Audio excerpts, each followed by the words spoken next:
உயிர்த்தெழுந்த இயேசு கிறிஸ்துவின் வல்லமை ஊழியங்கள் வழங்கும் வசனப் பெட்டகம்.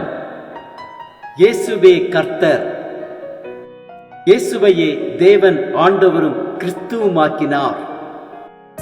இயேசுவே ராஜாதி ராஜா, கர்த்தாதி கர்த்தா. கிறிஸ்துவே மரித்தோர் மேலும் ஜீவனுள்ளோர் மேலும் ஆண்டவர்.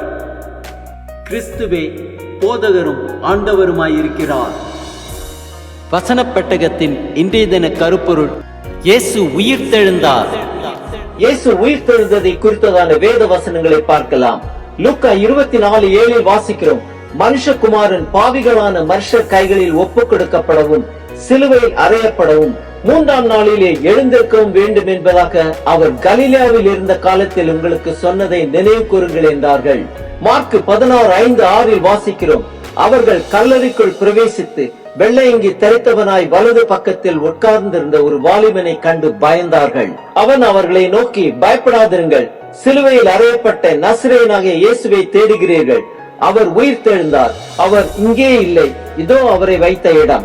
லூக்கா 24:44 வாசிக்கிறோம், அவர்களை நோக்கி, மோசேயின் நியாய பிரமாணத்திலும் தீர்க்கதரிசிகளின் ஆகமங்களிலும் சங்கீதங்களிலும் என்னை குறித்து எழுதியிருக்கிறவைகள் எல்லாம் நிறைவேற வேண்டியதென்று நான் உங்களோடு இருந்த போது உங்களுக்கு சொல்லிக் கொண்டு வந்த விசேஷங்கள் இவைகளே என்றார். மார்க் 8:31 வாசிக்கிறோம், அல்லாமலும் மனுஷகுமாரன் பல பாடுகள் பட்டு மூப்பராலும் பிரதான ஆசாரியராலும் வேதபாரகராலும் ஆகாதவன் என்று தள்ளப்பட்டு கொல்லப்பட்டு 3 நாளைக்கு பின்பு உயிர்த்தெழுந்திருக்க வேண்டியதென்று அவர்களுக்கு போதிக்க தொடங்கினார். யோவான் 10:17 வாசிக்கிறோம், நான் என் ஜீவனை மறுபடியும் அடைந்து கொள்ளும்படிக்கு அதை கொடுக்கிறபடியினால் பிதா என்னில் அன்பாயிருக்கிறார்.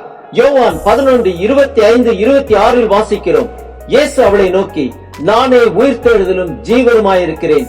என்னை விசுவாசிக்கிறவன் மரித்தாலும் பிழைப்பான். உயிரோடு இருந்து என்னை விசுவாசிக்கிறவன் எவனும் என்றென்றைக்கும் மறியாமலும் இருப்பான். பிலிப்பியர் 3:10-11 வாசிக்கிறோம், இப்படி நான் அவரையும் அவருடைய உயிர்த்தெழுதலின் வல்லமையையும் அவருடைய பாடுகளின் ஐக்கியத்தையும் அறிகிறதற்கும் அவருடைய மரணத்திற்கொப்பான மரணத்துக்குள்ளாகி எப்படியாயினும் நான் மரித்தோரில் இருந்து உயிர்த்தெழுந்து இருப்பதற்கு தகுதியாயிருக்கும்படிக்கும் அவருக்காக எல்லாவற்றையும் நஷ்டம் என்று விட்டேன், குப்பையுமாக எண்ணுகிறேன். அப்போஸ்தலர் 4:33 வாசிக்கிறோம், கர்த்தராகிய இயேசுவின் உயிர்த்தெழுதலை குறித்து அப்போஸ்தலர்கள் மிகுந்த பலமாய் சாட்சி கொடுத்தார்கள். அவர்கள் எல்லார் மேலும் பூர்ண கிருபை உண்டாயிருந்தது. பிலிப்பியர் 2:8 வாசிக்கிறோம், அவர் மனுஷ ரூபமாய் காணப்பட்டு மரண பரியந்தம், அதாவது சிலுவையின் மரண பரியந்தமும் கீழ்ப்படிந்தவராகி தம்மை தாமே தாழ்த்தினார். 1 கொரிந்தியர் 6:14 வாசிக்கிறோம், தேவன் கர்த்தரை எழுப்பினாரே, நம்மையும் தமது வல்லமையினாலே எழுப்புவார். ரோமர் 6:9-10 வாசிக்கிறோம், மரித்தோரில் இருந்து எழுந்த கிறிஸ்து இனி மரிப்பதில்லை என்று அறிந்திருக்கிறோம். மரணம் இனி அவரை ஆண்டு கொள்வதில்லை. அவர் மரித்தது பாவத்திற்கென்று ஒரே தரம் மரித்தார். அவர் பிழைத்திருக்கிறது தேவனுக்கென்று பிழைத்திருக்கிறார். ரோமர் 8:34 வாசிக்கிறோம், கிறிஸ்துவே மரித்தவர், அவரே எழுந்தும் இருக்கிறார், அவரே தேவனுடைய வலது பார்சத்திலும் இருக்கிறவர், நமக்காக வேண்டுதல் செய்கிறவரும் அவரே. ரோமர் 6:4-5 வாசிக்கிறோம், மேலும் பிதாவின் மகிமையினாலே கிறிஸ்து மரித்தோரில் இருந்து எழுப்பப்பட்டது போல நாமும் புதிதான ஜீவனுள்ளவர்களாய் நடந்து கொள்ளும்படிக்கு அவருடைய மரணத்திற்குள்ளாக்கும் ஞான ஸ்நானத்தினாலே கிறிஸ்துவுடனே கூட அடக்கம் பண்ணப்பட்டோம்.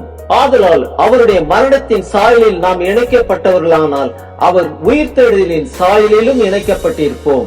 1 தெசலோனிக்கேயர் 4:14 வாசிக்கிறோம், இயேசுவானவர் மரித்து பின்பு எழுந்திருந்தார் என்று விசுவாசிக்கிறோமே, அப்படியே இயேசுவுக்குள் நித்திரை அடைந்தவர்களையும் தேவன் அவரோட கூட கொண்டு வருவார். வெளிப்படுத்தின விசேஷம் 1:18 வாசிக்கிறோம், மரித்தேன், ஆனாலும் இதோ சதா காலங்களிலும் உயிரோடு இருக்கிறேன்.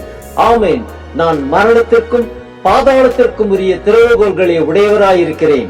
ஆம், இயேசு கிறிஸ்து மரித்தார், ஆனாலும் சதா காலங்களிலும் உயிரோடு இருக்கிறார்.